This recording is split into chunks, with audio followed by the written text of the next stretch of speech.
आजिर पवित्र उपासना रे उपस्थित प्रत्येक को प्रभु जीशु नाम रे स्वागत एवं नमस्कार जनाए। पुणी आमनकर जीवंत सदाप्रभु परमेश्वर धन्यवाद करूँ, कारण से आमन को आज पर्यंत प्रतिपालन करी सुरक्षित रखी अच्छे। प्रभु का नाम धन्य हो। आसंतु आजिर ए विशेष उपासना आरंभ करी आमने प्रार्थना करिबा।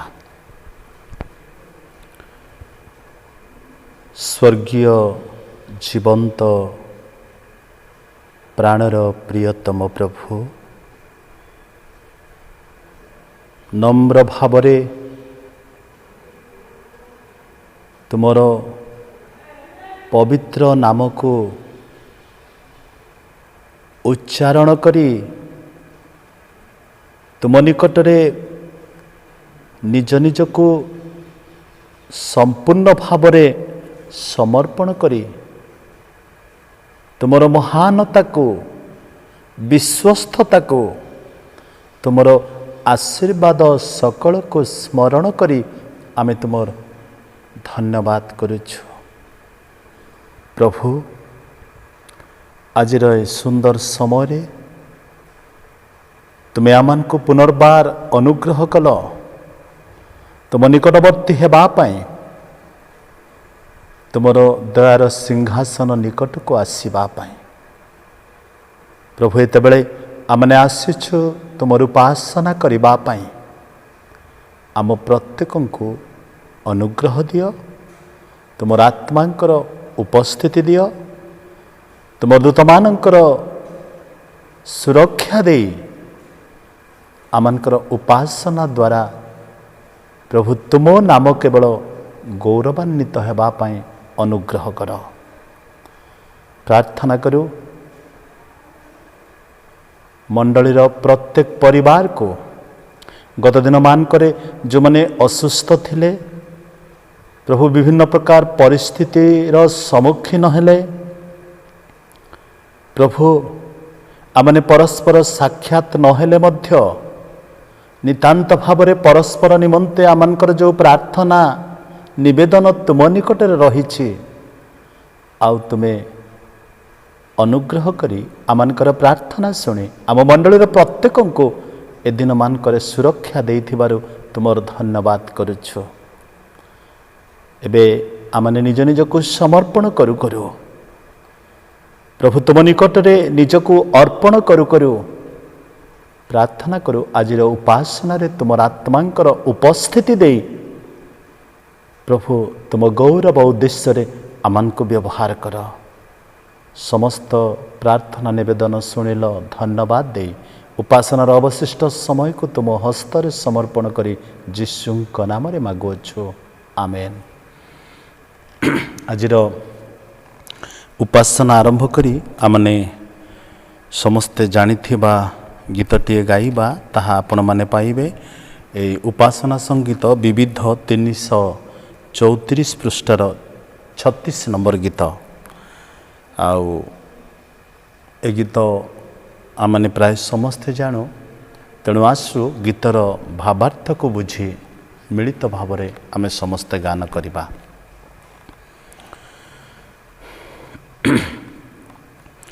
प्रभु तुमे रुह साथे साथे ए जीवन सारा, प्रभु तुमे रुह साथे साथे ए जीवन सारा,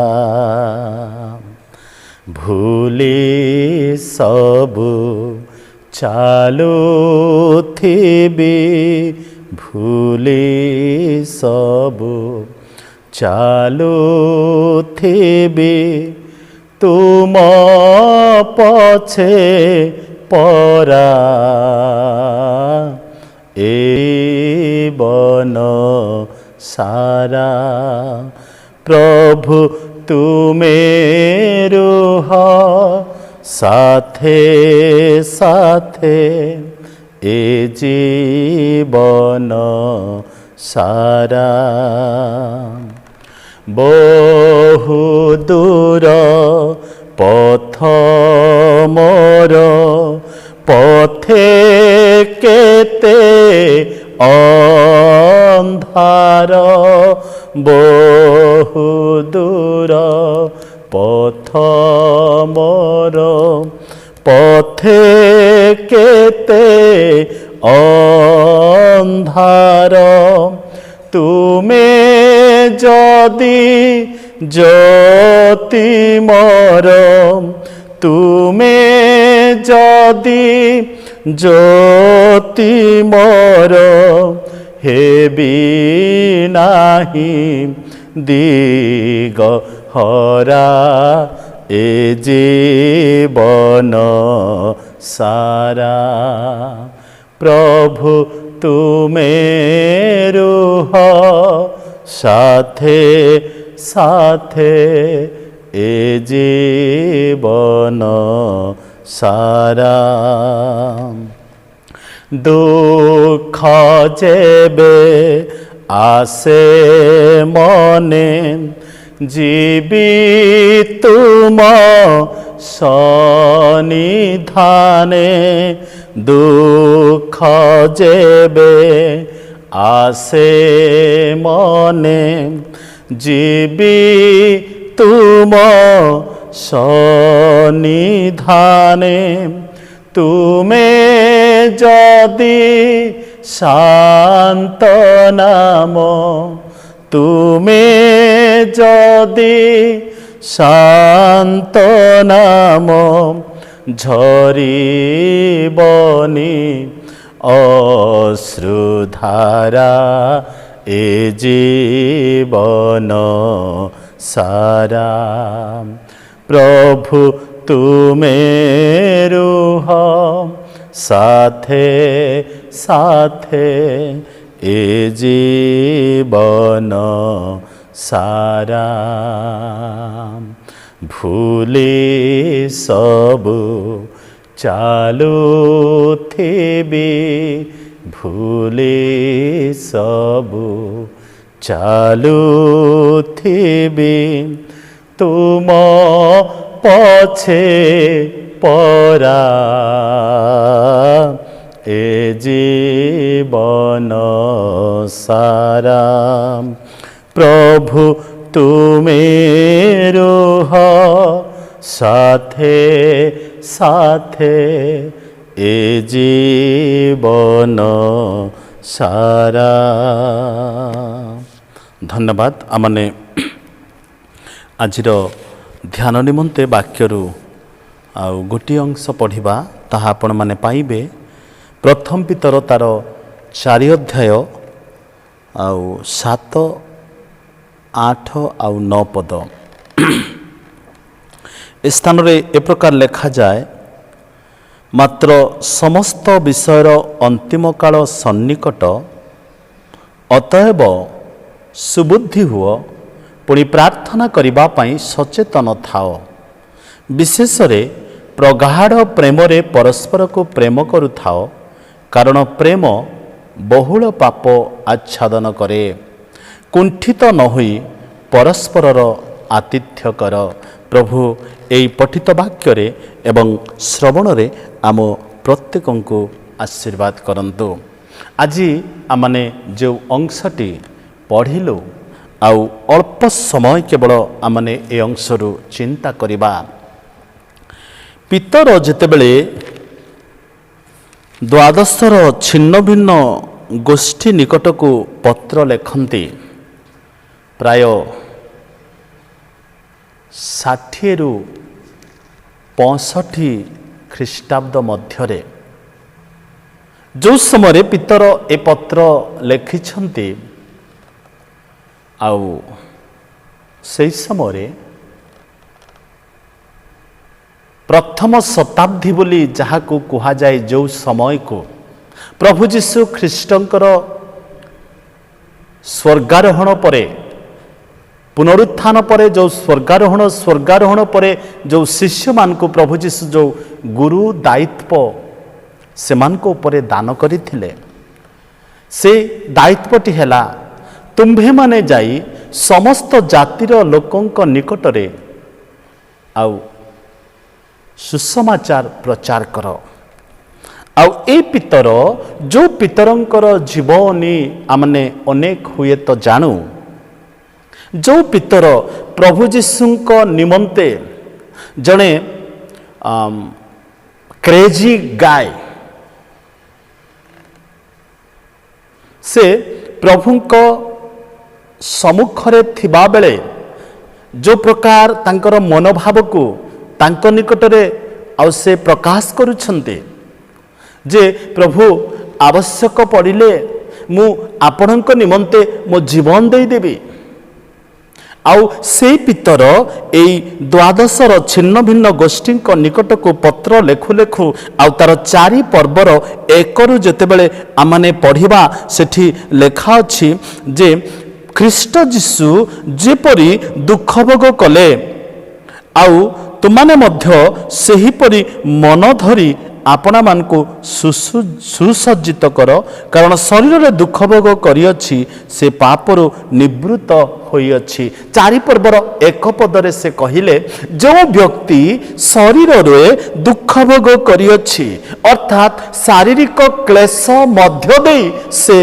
अतिक्रम करियछि अर्थात ख्रीष्टंक निमंते जो व्यक्तिंक जीवन रे ताड़ना आसीअछि कारण तांको जीवन रे सेया ही घटी थिला। जितेबाला प्रभु जीशु को शत्रु माने धरिले समस्त शिष्य माने भय रे से माने चली गले किंतु पितर ताहांकर पछे पछे जाउछंती जे मोर प्रभुंकर अवस्था कौन हेबो let me go and see the situation मु जीवी आ से परिस्थिति को लक्ष्य करिबी आ सेति पाए से कहउछंती जे ख्रीष्ट शरीर रे दुख भोग करिथिबारु तुम्भे माने मध्य सही परि मन धरी आपणा मानकु सुसज्जित कर कारण जे शरीर रे दुख भोग करियछि से पापरु निवृत्त होइयछि। एहा केवल परामर्श नुह किंतु तांको जीवनर अनुभूति आ ख्रीष्टंक जीवनर अनुभूति को पितर स्थान रे वर्णना करंती।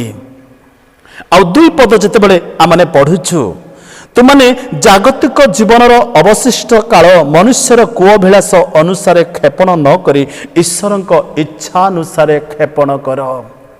आमाने जो जगत रे बंचिछु पितरंकर कहिबार अर्थ जे तुमाने जो जगत रे बंचिछ आ तुमनकर जो अवशिष्ट समय आउ जगत रे बंचिबो से अवशिष्ट समय को निज इच्छा रे नुह मात्र ईश्वरंक इच्छानुसार काल काटिबा पाई बा जीवन बितेइबा पाई ख्रीष्टंक सानिध्य मध्य को जीवा पाई इच्छा कर बा चेष्टा कर एहा मध्य से परामर्श करंती। कारण जागतिक मनुष्यर चिंताधारा जागतिक मनुष्यर कार्य जागतिक मनुष्यर जीवन शैली तार तीन पदरे लेखा जाइछि। तबे आजी आमाने केवल 7 एवं 8 पदरु अल्प समय चिंता करिबा। ए शेष समय रे आज Christian believers what are the things is essential to do. ए जो समय रे आमाने वर्तमान पृथ्वी मध्य रे रहिछु आमाने देखुछु चतुर्दिग रे लोकमानक मन रे भय आ दुश्चिंता जेतेबेले परिस्थिति को देखु परिवेश को देखु आमनकर प्रतिवासी मानकर जीवन को देखु असुस्थतार खबर आमने शुणु आमनक मन रे आज प्रतिक्रिया कौन प्रतिक्रिया तो समस्त जीवन रे आसे किंतु जने ख्रिस्टियन विश्वासी हिसाब रे आमनकर जीवन रे जो प्रतिक्रिया आसे जो भावना आसे जो चिंताधारा आसे ताहार विकल्प चिंता कौन ताहा स्थान रे पितर उल्लेख करते। द टाइम ऑफ एंड शेष समय शेष काल मंद समय आ जो काल रे कि जगत रे आ लोक मानकर बंचिबार जो आशा थिला अनेक वर्ष बंचिबा अनेक भावती जे मु आउ एते वर्ष बंचिबी एतिकी जिनस करिबी जगत रे उपभोग करिबी किंतु मन रखंतु आमे जानि नाहु केते समय बंचिबा सेति 7 पदरे पितर कहउछंती मात्र समस्त विषयर अंतिम काल सन्निकट समस्त विषयर जमि हितोपदेश लेखा गला बुणीबार समय आउ उपाड़ीबार समय रोपण करिबार समय भांगिबार समय गढ़िबार समय क्रंदनर समय आउ हसिबार मध्य समय ए जो समय मनुष्य निमंते सदाप्रभु परमेश्वर पूर्वर निरूपण आउ निर्धारण करी मनुष्य को जगत मध्य को पठेई छंते ए किछि समय आमान को जगत रे जो रहिबा भितरे पितरंकर भाषा रे से समय सरी आसिलानी अंतिम काल अति सन्निकट जितेबाला आमने पुरातन नियम को अध्ययन करू देशर चारिकोण रे अंतिम काल सन्निकट आउ ताहा ही ए दिन मानकरे आमने सुनी पारुछु मृत्युर खबर भयर खबर विभिन्न प्रकार रोगर खबर आई समस्त खबर जितेबाला आमे शुणु आमने नितांत भाव में बुझा पारू जे देशर अंतिम काल चारि कोण रे चतुर्दिगरे सन्निकट तेणु पितर कहते अंतिम काल सन्निकट अतएव सुबुद्धि हुआ ये शेष समय the time of end is very near प्रभु जीशु ख्रीष्टंकर समय आमानक निकट को अति निकट रे आसी जाउछि तेणु ए शेष समय जड़े विश्वासी हिसाब रे ख्रीष्टंक लोक हिसाब रे आत्मिक मना लोक हिसाब रे आमान को कौन कौन करबा कथा ताहा स्थान लेखा अछि अंतिम काल सन्निकट अतएव सुबुद्धि हुआ सुबुद्धि अर्थात उत्तम बुद्धि प्रयोग करी आमानकर आत्मिक जीवन को प्रस्तुत करिवार समय प्रभु जीशु शिक्षा दौ दौ कहिले जे मोहर कथा शुणे से पत्थर उपरे निर्माणकारी गृह निर्माणकारी जड़े बुद्धिमान लोक सदृश सुबुद्धि केउठारु आसे ईश्वरंकर वाक्यरु ईश्वरंकर वाक्य कौन प्रभु जीशु ख्रीष्ट जहाँ निजे तांको शिष्य मान सम्मुख बा आज आमान हस्तरे पवित्र धर्मशास्त्र बाइबल रही से स्थान रे कहिछंती हितोपदेश लेखा अछि ज्ञान आ बुद्धि ज्ञान को जानिबा बुद्धि को प्रयोग करिबा ए स्थान रे पितर कहउछंती सुबुद्धि हुआ हेले ख्रिस्टियान हिसाब रे प्रभुंक लोक हिसाब रे सुबुद्धि कौन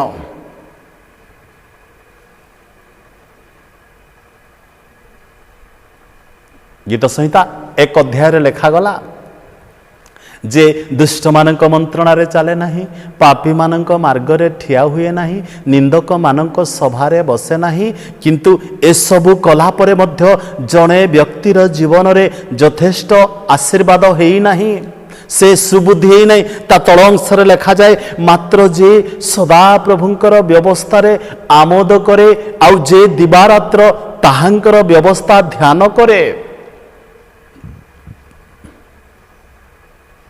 से कि प्रकार व्यक्ति जल स्रोत निकट रे रोपित वृक्ष तुल्य से आउ से होची सुबुद्धि व्यक्ति जे कि ईश्वरंकर वाक्य को दिन आउ राति ध्यान करे शेष समय सुबुद्धिर अर्थ एया कुहे जे ईश्वरंकर वाक्य को ध्यान करे द्वितीय बण 6 अध्याय मूसा इस्राएल लोक मान को कहिले तुम्हें चलवा बेले बसवा बेले उठिबा बेले शयन करिबा बेले आ भोजन करिबा बेले सेमानक संगरे सेई विषय रे कथाबार्ता करिबो कोमानक संगरे निज पिलामानक संगरे निज परिवार संगरे निज मंडली संगरे सुबुद्धि सेते बेले जने व्यक्ति हेई परिबो जेते बेले से सुजोग पाए समय पाए आ तांको लोकमानक संगरे बसिबार से ईश्वरकर वाक्य को जेते बेले ध्यान करिबो ସୁବୁଦ୍ଧି ସୁପରାମର୍ଶଦାତା, ସୁଚିନ୍ତକ, ସୁବିଚାରକ। ପ୍ରିୟ ପ୍ରଭୁଙ୍କ ଲୋକମାନେ, ଏଠି ପିତର କହୁଛନ୍ତି ସୁବୁଦ୍ଧି ହୁଅ। ଆମମାନଙ୍କର ଜୀବନ ଆମମାନେ ଦୀର୍ଘ ଦିନର ବିଶ୍ୱାସୀ ଭାବରେ ପରିଗଣିତ।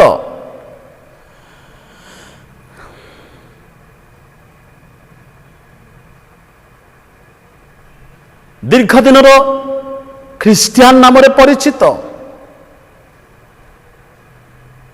ଆମମାନଙ୍କୁ କେତେ ଜଣ କୁହନ୍ତି ଏଇ ଜଣେ ବ୍ୟକ୍ତି ଯେ କି ସୁଚିନ୍ତକ ବ୍ୟକ୍ତି, ଏ ଜଣେ ବ୍ୟକ୍ତି ଯେ କି ସୁବୁଦ୍ଧିଦାତା ବ୍ୟକ୍ତି ଅଟନ୍ତି।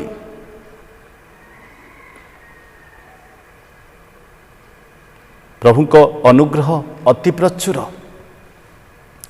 ଆମମାନଙ୍କର ମାଣ୍ଡଳିକ ଜୀବନ କଥା ଯେତେବେଳେ ଆମମାନେ ଚିନ୍ତା କରୁ, ଆମମାନେ ବାସ୍ତବରେ ମୁଁ ଅନେକ ସମୟରେ ଚିନ୍ତା କରେ, ପ୍ରଭୁ ମୁଁ ପ୍ରାର୍ଥନା ବି କରେ, ପ୍ରଭୁ ଆମ ମଣ୍ଡଳୀରେ ସୁବୁଦ୍ଧି ବ୍ୟକ୍ତିମାନଙ୍କୁ ତୁମେ ଉତ୍ପନ୍ନ କର, ସୁଚିନ୍ତକ ସୁପରାମର୍ଶଦାତାମାନଙ୍କୁ ତୁମେ ଦିଅ, ଯଦ୍ୱାରା ସେମାନଙ୍କର ସୁଚିନ୍ତା ଆମ ମଣ୍ଡଳୀକୁ ପ୍ରଭାବିତ କରିବ।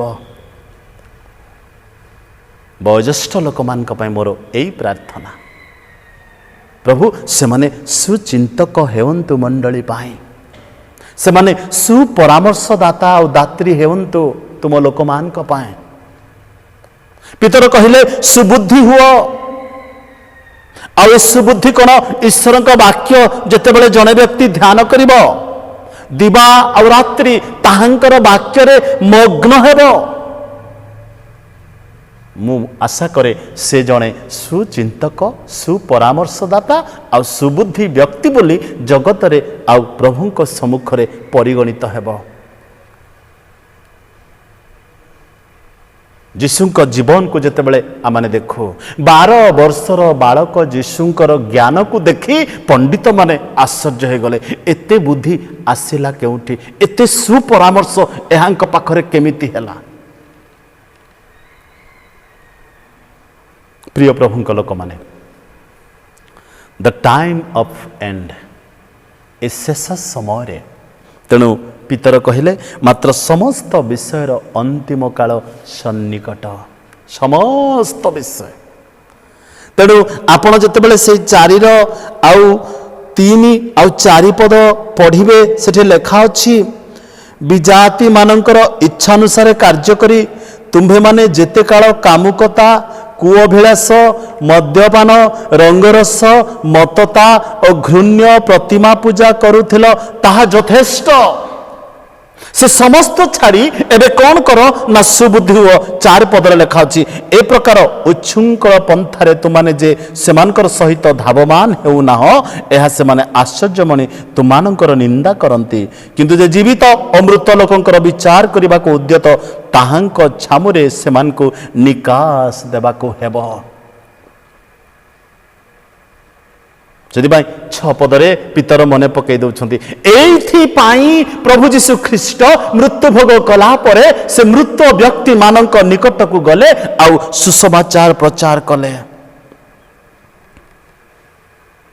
ସେ ଶାରୀରିକ ଭାବରେ ଯଦିଓ ମୃତ୍ୟୁଭୋଗ କଲେ, ଆତ୍ମାରେ ଜୀବିତ ହୋଇ ସେ ମୃତ ବ୍ୟକ୍ତିମାନଙ୍କ ନିକଟରେ, ବନ୍ଦୀ ଆତ୍ମା ନିକଟରେ ସେ କ'ଣ କଲେ ନା ଈଶ୍ୱରଙ୍କର ବାକ୍ୟକୁ ପ୍ରଚାର କଲେ, ଯେଭଳି ସେମାନେ ସୁବୁଦ୍ଧି ହୁଅନ୍ତି। ଆଜି ପ୍ରିୟ ପ୍ରଭୁଙ୍କ ଲୋକମାନେ, ଆଜି କ'ଣ ଆମମାନଙ୍କ ମଧ୍ୟରେ ବନ୍ଦୀ ଆତ୍ମା ନାହିଁ କି? କୌଣସି ଗୋଟିଏ ବିଷୟରେ ଆମମାନଙ୍କର ଜୀବନ ଆଜି ବନ୍ଧନ ଅବସ୍ଥାରେ ଅଛି, ଯେଉଁଥିପାଇଁ ଆମେ ବାକ୍ୟ ଅନୁସାରେ ବନ୍ଦୀ ଆତ୍ମା ଅଟୁ। ତେଣୁ ଆସୁ ସୁବୁଦ୍ଧି ପ୍ରାପ୍ତ ହେବା ଏ ଶେଷ ଦିନମାନଙ୍କରେ, କାରଣ ପ୍ରଭୁଙ୍କର ଦିନ ଅତି ନିକଟବର୍ତ୍ତୀ, ସମସ୍ତ ବିଷୟର ଅନ୍ତିମ କାଳ ସନ୍ନିକଟ। ଦ୍ୱିତୀୟ କଥା ସେ କହୁଛନ୍ତି, ପୁଣି ପ୍ରାର୍ଥନା କରିବା ପାଇଁ ସଚେତନ ଥାଅ।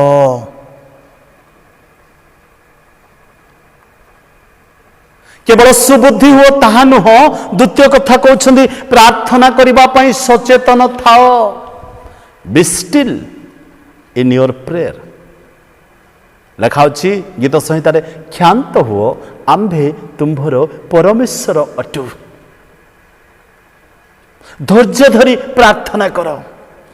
ଲେଖା ଅଛି ପ୍ରାର୍ଥନା କରିବା ପାଇଁ ସଚେତନ ଥାଅ। ଜଣେ ସୁବୁଦ୍ଧି ପ୍ରାପ୍ତ ବ୍ୟକ୍ତି, ସୁବିଚାରକ ବ୍ୟକ୍ତି, ସୁଚିନ୍ତକ ବ୍ୟକ୍ତି, ସୁପରାମର୍ଶଦାତା ବ୍ୟକ୍ତି, ଈଶ୍ୱରଙ୍କ ବାକ୍ୟ ଅନୁସାରେ ଯେ ଈଶ୍ୱରଙ୍କର ବାକ୍ୟକୁ ଧ୍ୟାନ କରେ, ଦିବାରାତ୍ର ତାହାଙ୍କର କେବଳ ଉପାସନା କରେ, ପର୍ସନାଲ ରିଭାଇଭାଲ, ବ୍ୟକ୍ତିଗତ ଉଦ୍ଦୀପନା ଯେଉଁ ବ୍ୟକ୍ତିଙ୍କ ଜୀବନରେ ପ୍ରତି ମୁହୂର୍ତ୍ତରେ ଆସେ। ରିଭାଇଭାଲ ମିନ୍ସ ବ୍ୟକ୍ତିଗତ ସମର୍ପଣ।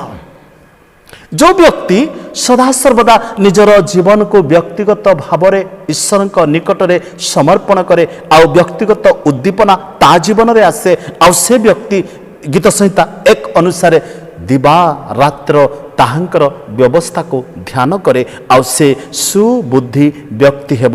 ଆଉ ଦ୍ୱିତୀୟ କଥା ଲେଖା ଅଛି, ପ୍ରାର୍ଥନା ନିମନ୍ତେ ସଚେତିତ ବ୍ୟକ୍ତି ହେବ। ରୋମିଓ ପୁସ୍ତକ ତାର 13 ଅଧ୍ୟାୟରେ ପାଉଲ ଆଉ ଗୋଟିଏ କଥା କହୁଛନ୍ତି, ଆମମାନେ ପଢ଼ିବା ସେଠି ପାଉଲ କ'ଣ କହୁଛନ୍ତି। 13 ଅଧ୍ୟାୟର 11 ପଦରେ, ପୁଣି ଏବେ ତୁମ୍ଭମାନଙ୍କର ନିଦ୍ରାରୁ ଜାଗ୍ରତ ହେବାର ସମୟ ଯେ ଉପସ୍ଥିତ, ଏହା ଜାଣି ଏହିସବୁ କର, କାରଣ ଆମ୍ଭମାନଙ୍କ ବିଶ୍ୱାସ କରିବାର ଦିନଠାରୁ ବର୍ତ୍ତମାନ ପରିତ୍ରାଣ ଆମ୍ଭମାନଙ୍କର ଅଧିକ ସନ୍ନିକଟ। ପାଉଲ ରୋମିଓ ମଣ୍ଡଳୀର ଲୋକମାନଙ୍କୁ କହୁଛନ୍ତି ଯେ ଏବେ ହିଁ ସମୟ, ଉଠିବାର ସମୟ, ନିଦ୍ରାରୁ ଉଠିବାର ସମୟ, ଆଉ ଜାଗ୍ରତ ହେବାର ସମୟ। ଆଉ ଜାଗ୍ରତ ହେବାର ସମୟ ଉପସ୍ଥିତ, ଏହା ଜାଣି ଏସବୁ କର। ତା ତଳପଦରେ ଲେଖା ଅଛି, ରାତ୍ରି ପାହାନ୍ତା ହେଉଅଛି, ଦିବସ ସନ୍ନିକଟ, ଅତଏବ ଆସ ଆମ୍ଭେମାନେ ଅନ୍ଧକାରର କର୍ମ ସବୁ ପରିତ୍ୟାଗ କରି ଆଲୋକର ଶଯ୍ୟା ପରିଧାନ କରୁ। ଅନ୍ଧକାର କେବଳ ଶୟନ ନିମନ୍ତେ, ଆଲୋକ କାର୍ଯ୍ୟ ନିମନ୍ତେ ପ୍ରଯୁଜ୍ୟ। ତେଣୁ ପାଉଲ କହୁଛନ୍ତି ଅନ୍ଧକାରର କର୍ମକୁ ପରିତ୍ୟାଗ କରୁ।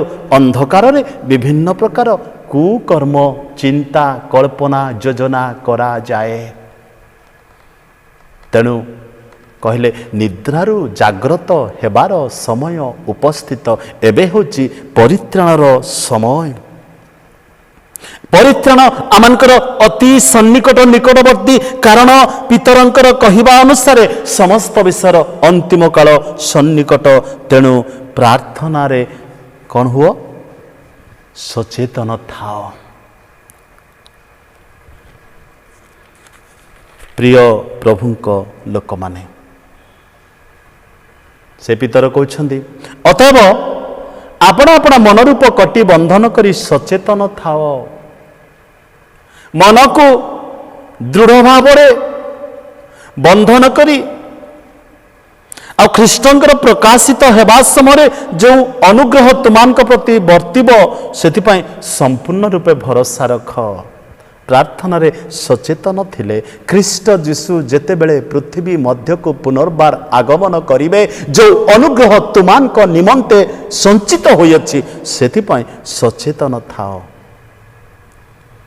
ପ୍ରଭୁ ଯୀଶୁ ପ୍ରାର୍ଥନାର ନମୁନା ସେଇ ମାଥିଉ 6 ଅଧ୍ୟାୟରେ କହିଲେ। ଯେତେବେଳେ ମାଥିଉ 6 ଅଧ୍ୟାୟ ଆମେ ଆରମ୍ଭରୁ ପଢ଼ୁ, ସେଇ ପାର୍ବତ୍ୟ ଉପଦେଶ, ପ୍ରଭୁ ଯୀଶୁଙ୍କର ଶିକ୍ଷା ଆପଣା ଶିଷ୍ୟମାନଙ୍କୁ ପର୍ବତ ଉପରେ ଉପବେଶନ କରି ଯେତେବେଳେ ଶିକ୍ଷା ଦେବାର ଆରମ୍ଭ କଲେ, ସେଇ ମାଥିଉ 6 ଅଧ୍ୟାୟରେ ଆମେ ଦେଖୁଛୁ ସେଠି ଅନେକ ବିଷୟ ପ୍ରଭୁ ଯୀଶୁ ସେମାନଙ୍କୁ ଶିକ୍ଷା ଦେଲେ। ଆଉ ସେ ଅନେକ ବିଷୟ ଶିକ୍ଷା ଦେଉ ଦେଉ ଏକଥା ମଧ୍ୟ କହିଲେ ଯେ ପ୍ରାର୍ଥନା କରିବା ସମୟରେ କପଟି ମାନଙ୍କ ପରି ହୁଅ ନାହିଁ, କାରଣ ସେମାନେ ଲୋକ ଦେଖାଇବା ପାଇଁ ସମାଜ ଗୃହ ଓ ଛକ କୋଣରେ ଠିଆ ହୋଇ ପ୍ରାର୍ଥନା କରିବାକୁ ଭଲ ପାଆନ୍ତି। ମୁଁ ତୁମମାନଙ୍କୁ ସତ୍ୟ କହୁଛି, ସେମାନେ ଆପଣା ଆପଣା ପୁରସ୍କାର ପାଇଅଛନ୍ତି। କିନ୍ତୁ ତୁମେ ପ୍ରାର୍ଥନା କରିବା ସମୟରେ ସୁବୁଦ୍ଧି ହୁଅ, ସଚେତନ ଥାଅ, ଗୁପ୍ତ କୋଠରୀକୁ ଯାଅ, ଆଉ ତୁମର ଦ୍ୱାରକୁ ରୁଦ୍ଧ କର, ଗୋପନରେ ଥିବା ତୁମ ପିତାଙ୍କ ଛାମୁରେ ପ୍ରାର୍ଥନା କର, ଆଉ ସେ ତୁମମାନଙ୍କୁ ଫଳ ଦେବେ। ପ୍ରାର୍ଥନାରେ ନିବିଷ୍ଟ ଥାଅ। आमे अन्यर विषय अनेक समय भावी थाउ जे तांको जीवन रे एया हैला, तांको परिवार रे एया हैला, से व्यक्ति को रोग हैला, से व्यक्ति को असुस्थता हैला, किंतु से व्यक्ति विषय रे आलोचना करने पूर्वर प्रिय प्रभु लोक मैंने आपण आमु कौन प्रार्थना करुछे कि पितर कहले प्रार्थना करने निमंते सचेतन थाओ।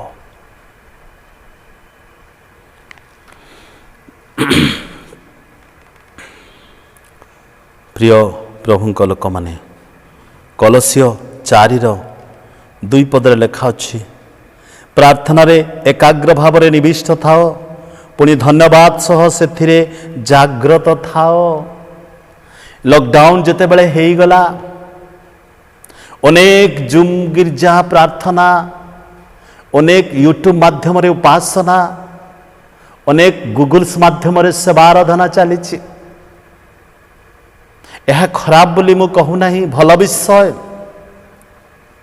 किंतु मोर कहिबार अर्थ एकाग्र भावे निविष्ट थाओ बोली जो ईश्वर वाक्य रे लेखा अछि। आमानकर प्रार्थना रे केते निविष्टता रहिछि, आमानकर प्रार्थना रे केते सचेतनता रहिछि, केते जागृत रहिछि, केते प्रस्तुति रहिछि।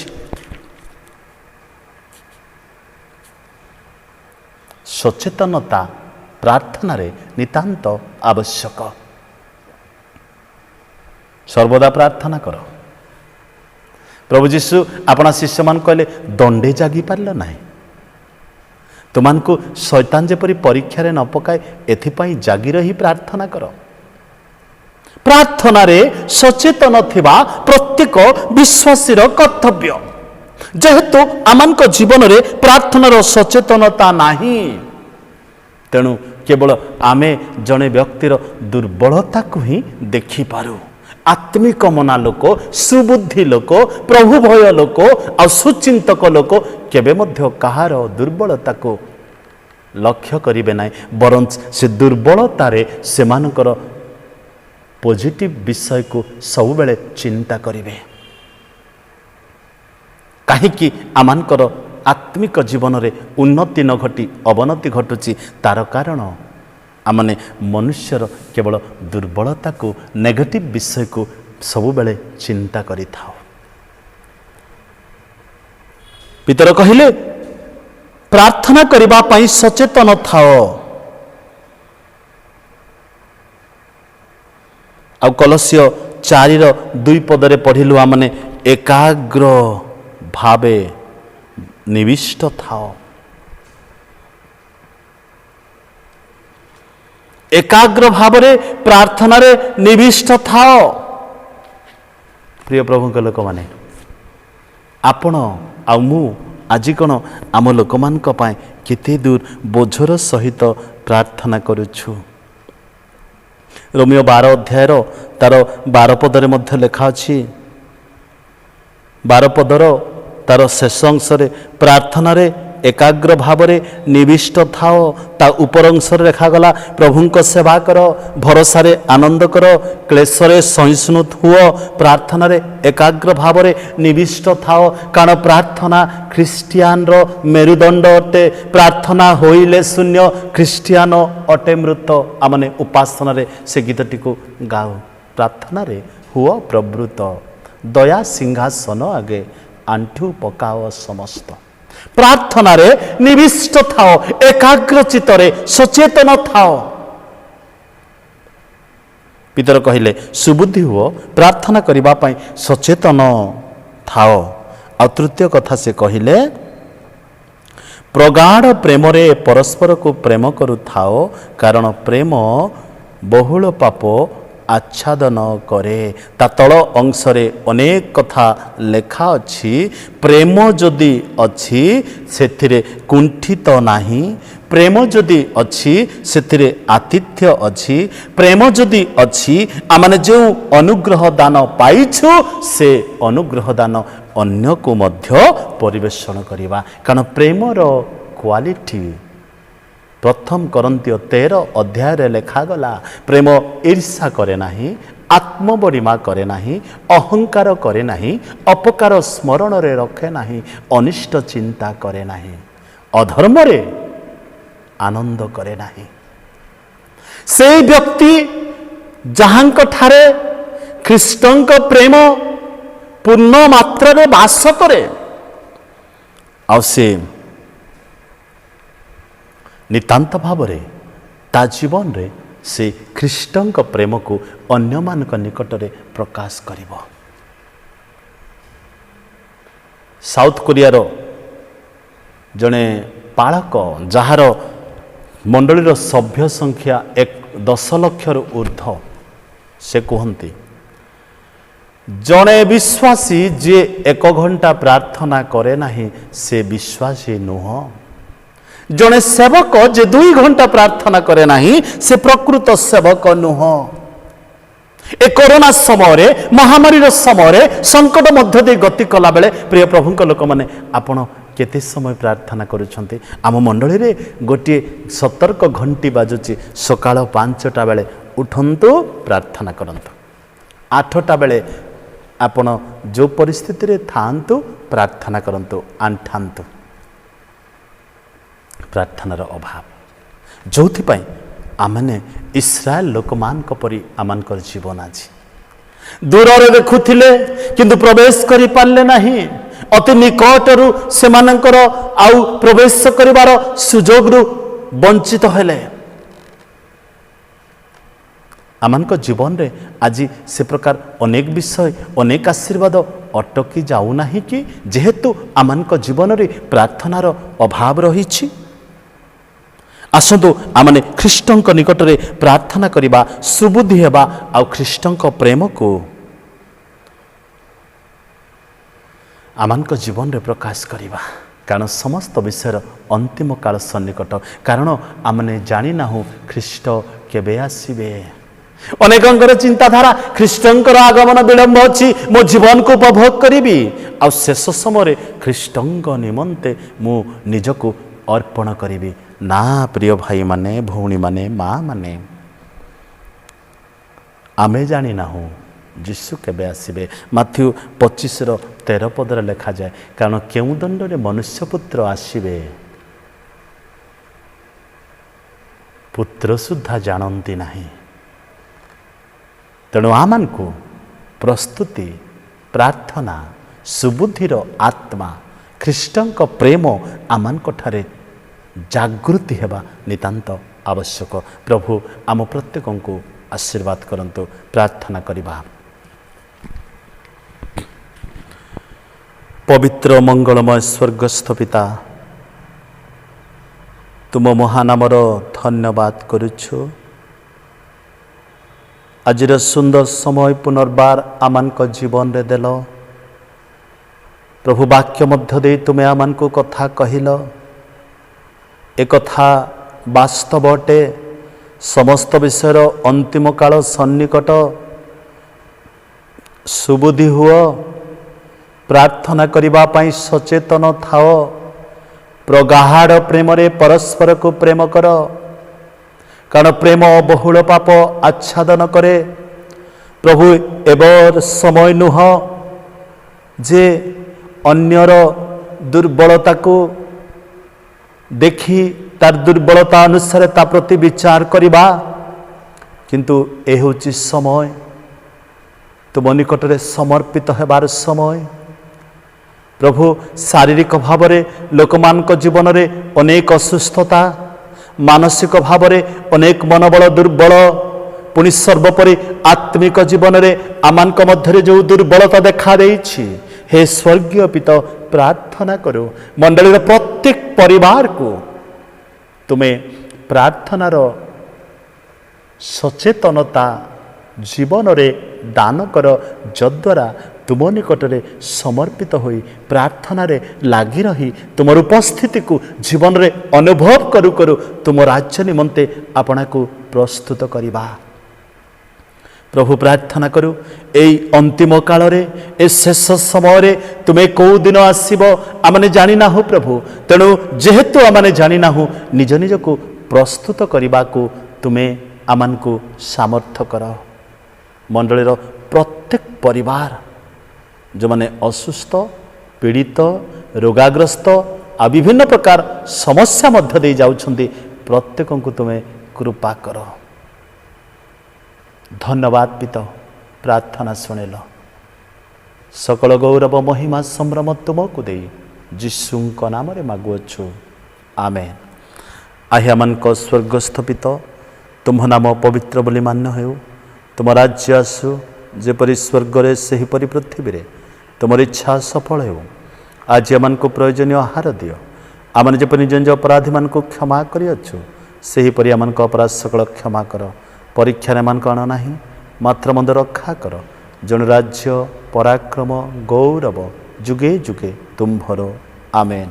पिता ईश्वर प्रेम पुत्र प्रभु जीशु अनुग्रह पवित्र धर्मात्मा शांति शक्ति सुमधुर सहभागिता आम प्रत्येक सहित तुमठारे निर्भर करुवा समस्त सहित संगे संगे हेउंतो आमेन। समस्त नमस्कार।